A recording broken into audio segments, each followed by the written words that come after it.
चाशीषो नित्यत्वात् तासामनादित्वं चाशीषो नित्यत्वात् जाति देश काल व्यवहितानाम् अप्यानन्तर्यं स्मृति संस्कारयोरेकरूपत्वात् जाति देश काल व्यवहितानामप्यानन्तर्यं स्मृति संस्कारयोरेकरूपत्वात्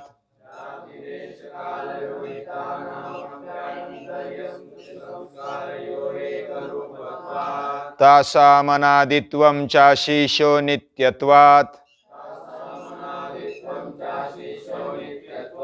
तासामनादित्वं चाशीषो नित्यत्वात्।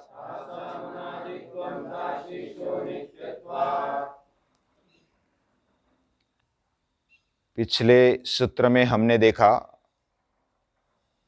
महर्षि पतंजलि एक एक सूत्र में बारीकी से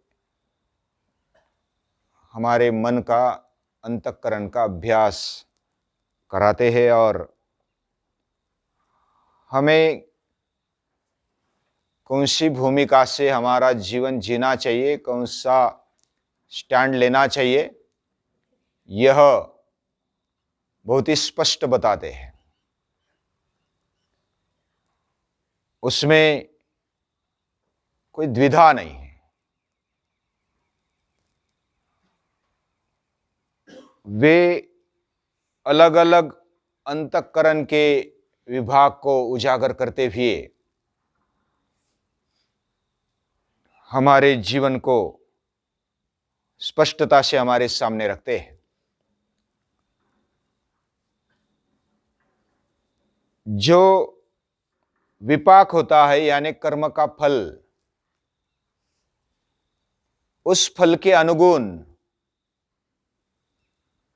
जो भी वासना की अभिव्यक्ति होती है, उसके संस्कार हमारे जीवन पर होते जाते हैं। यानी कर्मफल के संस्कार, और वो संस्कारों से अलग अलग वासनाएं निर्माण होती है, वासना से फिर संस्कार होते हैं, और ये इच्छा, कामना, वासना वो निरंतर चलती है। जैसा ही हमारा जीवन चलता है, जन्म जन्मांतर से हमारे साथ अलग अलग समय में, अलग अलग स्थान पर अलग अलग वासना संस्कार रूप में प्रकट दिखाई देती है। उसमें जिस स्थान पर, जिस जन्म में हम गए, उस स्थान का और उस जन्म का कुछ संबंध होता है, और संबंध से वही संस्कार हमारे जग जाते हैं।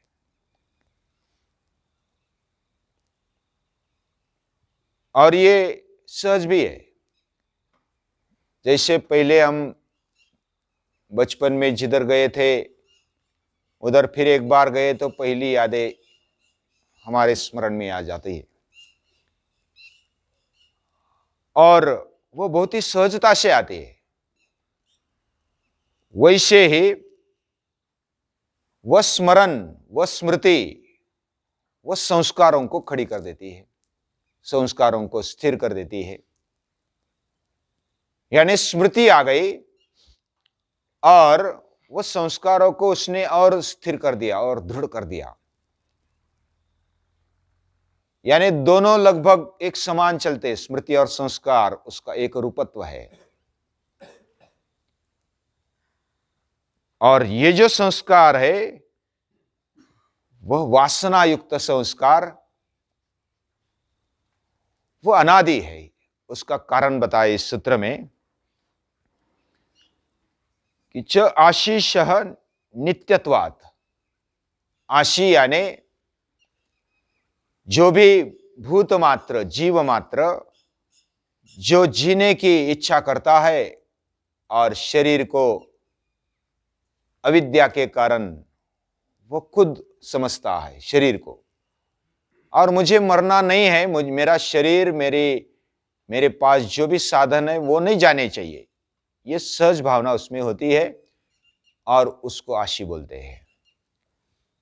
आशी यानी आशा या तो आकांक्षा साथ में रखकर चलने वाला। और शरीर को ही हम आत्मशक्ति समझते हुए आगे बढ़ते हैं और शरीर नष्ट नहीं होना चाहिए। शरीर नष्ट होगा तो मैं नष्ट होऊंगा, और उसके लिए जो भी साधन चाहिए, वस्तु या तो पदार्थ चाहिए, वो भी साथ में होने चाहिए। ऐसा उसको लगता है और उसको पकड़ कर रखता है, और वो रखने वाला आशी है। और वो कब से शुरू हुआ, यानी कहां से वह आशा शुरू हो गई, आकांक्षा शुरू हो गई? यानी पहले अनुभव हुआ या संस्कार हुआ? यानी अनुभव से संस्कार होता है, संस्कार से अनुभव आता है, फिर अनुभव होता है, फिर संस्कार। ऐसा एक के पीछे एक कितना भी लंबाएंगे तो भी वो खत्म नहीं होगा। यानी जब से स्टार्ट हुए, अभी स्टार्ट भी कभी हुए पता नहीं। हमारा जीवन स्टार्ट कभी हुआ? अगर जन्म जन्मांतर का जीवन है तो उसका आरंभ कब हुआ ये पता नहीं, और इसलिए उसको अनादि मानते हैं।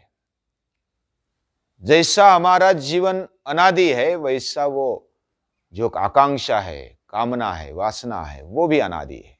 वो संस्कार है, वो भी अनादि है। पहले जब हम थोड़ा समझ लेंगे और तो पता चलेगा कि हम जो अविद्या के कारण ये समझ बैठे कि ये देह ही हम खुद है, और वह हम खुद है, और इसको लेकर पूरा जीवन जीते हैं। जीवन ही नहीं, जन्म से लेकर मृत्यु तक, मृत्यु के बाद भी अनेक जन्म भी हुए तो भी वैसा ही जीते हैं। और इसलिए वह नित्य है, और नित्य होने के कारण आशा भी नित्य है, संस्कार भी नित्य है। ऐसा महर्षि पतंजलि ने इधर इस सूत्र में कहा।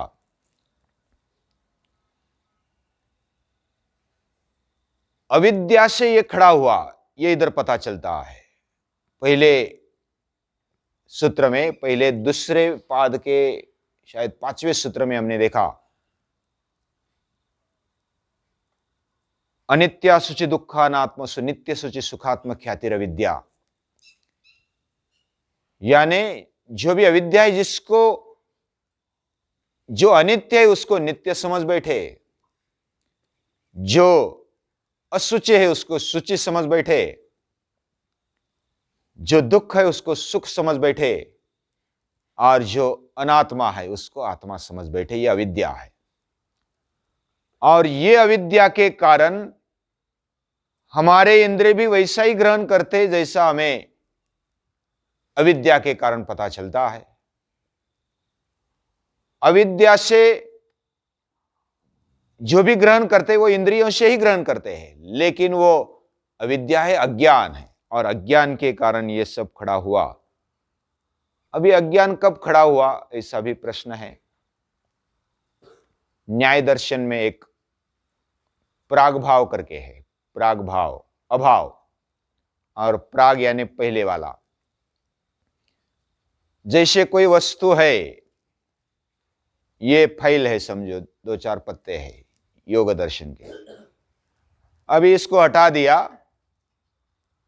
दूसरी ओर रख दिया, तो अभी इधर अभाव है इन पत्तों का। इसको ला दिया, इसका भाव हो गया। भाव यानी इसका रहना, इसका होना। पदार्थ नहीं है और पदार्थ है। ये पदार्थ नहीं है, ये अभाव है, और पदार्थ है, ये भाव है, उसका होना, टू बी। तो जब पदार्थ पहले नहीं था तो उसके पहले का जो अभाव है वो प्राग भाव बोला जाता है। यानी कोई भी चीज या तो पदार्थ पहले नहीं है और अभी है, इसका मतलब पहले उसका अभाव है, वो प्राग भाव है। या तो समझो कि वो नष्ट हो गया, तो नष्ट हो गया इसका मतलब फिर अभाव हो गया, यानी प्रध्वंसा भाव उसको बोलते हैं, उसका ध्वंस हो गया, यानी वो नष्ट हो गया और प्रध्वंसा भाव, प्रध्वंस अभाव उधर आ गया। यानी ये समझो जल गया, इसका ध्वंस हो गया तो इसका अभाव हो गया, पहले भाव था अभी अभाव हो गया। और दूसरी बात समझो कि दूसरा एक पदार्थ है, हाँ समझो ये वायर है और ये कागज है, कागज में वायर का अभाव है और वायर में कागज का अभाव है, इसको अन्योन्या भाव बोलते हैं। यानी इसमें वायर का अभाव है, यानी अन्योन्या भाव, इसमें कागज का अभाव है, यह अन्योन्या भाव है। और चौथा है अत्यंता भाव, जैसे ये वायर नहीं है, ये कागज है, इसमें अत्यंता भाव आ गया, ये है ही नहीं, उस जिसमें जो स्वभाव है, जिसमें जो भाव है वही भाव। जैसे वायर का अत्यंता भाव है इधर, और वायर में कागज का अत्यंता भाव है। तो अभी अज्ञान पर आते हैं। अविद्या और अज्ञान हमारे जीवन में है, लेकिन अज्ञान ज्ञान नहीं है, यानी ज्ञान का अभाव अज्ञान है। हमारे जीवन में ज्ञान नहीं है, इसका मतलब अज्ञान है। तो ज्ञान का भाव, ज्ञान का अभाव, और पहले अज्ञान है, इसका मतलब अज्ञान भी कभी ना कभी आया होगा, तो भी उसका भाव है ना। ज्ञान का अभाव अगर अज्ञान है तो अज्ञान का अभाव क्या है, तो ज्ञान कहेंगे तो चलेगा, लेकिन ज्ञान एक बार हो गया तो उसका अभाव कैसे होगा, ये भी प्रश्न है। अभी इधर बुद्धि का थोड़ा चलना, न्याय दर्शन में ऐसा ही होता है, बुद्धि को थोड़ा उल्टा पुल्टा घुमाते हैं। अगर अज्ञान है तो यानी इधर ज्ञान का अभाव है, और ज्ञान का भाव हो गया, ज्ञान हो गया, इसका मतलब अज्ञान का अभाव हो गया। लेकिन अज्ञान है तो इसका मतलब ज्ञान का अभाव हो गया, ऐसा भी बोल सकते हैं। तो ज्ञान का अभाव, जो भी हम जानकारी पाते हैं, विचार पाते हैं, वह पाते ही अज्ञान का अभाव हो गया, ज्ञान का अभाव हो गया तो ज्ञान हो गया। और जब ज्ञान हुआ तो अज्ञान आ गया, और अज्ञान के पहले यानी ज्ञान का अभाव है, यानी कि अज्ञान उधर नहीं है और ज्ञान का, फिर ये तो श्रृंखला चलती रहेगी। लेकिन ऐसा नहीं बोल सकते, अज्ञान और अविद्या ये कब आरंभ हुई, इसका अगर पहले अगर ज्ञान होता तो फिर अज्ञान क्यों आ गया, तो यह बड़ा प्रश्न है। यानी अज्ञान के अभाव में ज्ञान होगा, यह व्यर्थ प्रश्न लगता है। अभी इस पर बहुत डिबेट हो सकता है, जो तत्वज्ञानी है वो डिबेट करे, लेकिन हमें यह समझना है। समझो ये अज्ञान, पहले अज्ञान कब स्टार्ट हुआ इसका अंदाजा नहीं लगा पाते, अज्ञान कब स्टार्ट हुआ। लेकिन अज्ञान अगर आरंभ हुआ है तो इसका मतलब उसके पहले नहीं था, तो आरंभ तभी बोल सकते हैं ना जब स्टार्ट हुआ। इसके लिए उसको पहले अभाव मानना पड़ेगा, अज्ञान का अभाव। लेकिन अज्ञान का अभाव मानेंगे तो ज्ञान आएगा। जैसा, और एक उदाहरण देते हैं। समझो कि खरगोश है, खरगोश के श्रृंग होते हैं क्या? हाँ, उसके सींग नहीं होते। और किसी ने अगर ऐसा बोला कि ये प्रागभाव यानी श्रृंग का प्रागभाव है, लेकिन जो है ही नहीं उसका प्रागभाव कैसे हो सकता है? अज्ञानीय भ्रम है, वो है ही नहीं, उसका प्रागभाव नहीं हो सकता। लेकिन अविद्या के कारण वो महसूस होता है। अभी इधर न्याय दर्शन तो तर्क लगाता है, लेकिन जो वेदांत है वह वास्तविकता देखता है। अज्ञान है क्या नहीं है, एक प्राग भाव के बारे में अज्ञान के लेवल पर हम विचार कर रहे हैं। लेकिन जो वेदांत है, या तो जो भी और वास्तविकता जानने वाले जो भी शास्त्र है, वे ऐसा कहते हैं कि अज्ञान का अस्तित्व वो है क्या, यही एक बड़ा प्रश्न है। जैसे माया का अस्तित्व, या तो जो भी प्रकृति बोलते हैं यानी योग और सांख्य, इसका अस्तित्व है क्या? तो वेदांत बोलता है एकम सत विप्रा बहुधा वदंती ब्रह्म सत्यम जगन मिथ्या। मिथ्या यानी वो भ्रम है, वो उधर कुछ नहीं है। जैसे हमें अंधेरे में जो डोरी थी, उस पर रस्सी थी, उस पर सांप दिखा, लेकिन वो सांप किधर है? वो सांप का अगर उस पर चर्चा करेंगे, सांप इधर भागा उधर भागा, लेकिन सांप उधर था ही नहीं, वो उधर डोरी थी, उस पर भ्रम हो गया और वो समझ में आया कि वो सांप है। जो था ही नहीं उसका अस्तित्व फिर हम मानने लगेंगे तो ये जैसे कोई पाया ही नहीं है और बिल्डिंग बांध दी, ऐसा हो गया। तो वेदांत के हिसाब से इस प्रकार है। तो इधर हमें ऐसा सोचना है कि जो अविद्या यानी कि भ्रम है, शुरुआत में से ही जैसे जीव निर्माण हुआ, जीवात्मा आ गया, अभी निर्माण कब हुआ वो भी पता नहीं, इसलिए अनादि बोलते हैं। और उसके साथ ही अविद्या भ्रम निर्माण हो गया। अभी निर्माण हुआ क्या? वो जैसे सांप निर्माण हुआ क्या? उधर सांप तो था ही नहीं, हमारे अंतःकरण में, चित्त में वह एक भ्रम निर्माण हुआ और उसको हम सच मानने लगे, यही अविद्या है। और इसलिए आशी यानी जो भी हम जिंदा है अभी, जीवात्मा बनकर के, भूत मात्र बनकर के, हम जब से है तब से ये वासना है, अविद्या है। और अविद्या संस्कार का मूल है, और संस्कार के कारण फिर अलग अलग जन्म लेने पड़ते हैं, जाति आयु और भोग लेने पड़ते हैं। तो इस प्रकार जब से ये आशी है तब से ये वासना है, तब से ये कामना है। इसलिए तासा मनादित्वम चाशीशो नित्यत्वात्, आशी नित्य है, इसलिए जो वासना है वो भी नित्य माननी चाहिए। इधर महर्षि पतंजलि इस प्रकार कहते हैं। लेकिन अगर नित्य है तो उसको कैसे खत्म करना? हाँ, उसको अगर नित्य है तो जैसे भगवान भी हम नित्य बोलते हैं, या तो ईश्वर नित्य बोलते हैं, तो वो नहीं जाएगा ना, नित्य है वो कैसा जाएगा? लेकिन इधर जो भी वासना का अनादित्व और भगवान का, ईश्वर का अनादित्व, इसमें थोड़ा भेद है, वो अगले सूत्र में आएगा।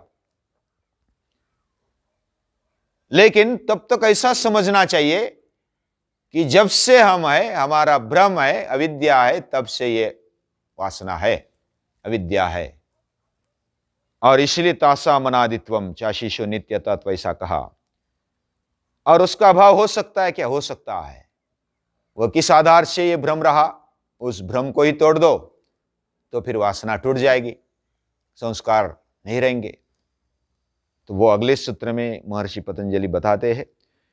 इसको बारीकी से समझना चाहिए। हमारे चित्त के कारण जो भी क्लेश आते हैं, भ्रम निर्माण होते हैं, उसमें चित्त जितना भी अशुद्ध है, जितना वो आवरित है, जैसा कोई आईने पर धूल है या तो कचरा है, जितना वो आवरित है उतना वो क्लियर नहीं दिखाएगा, उतना भ्रम ज्यादा होगा।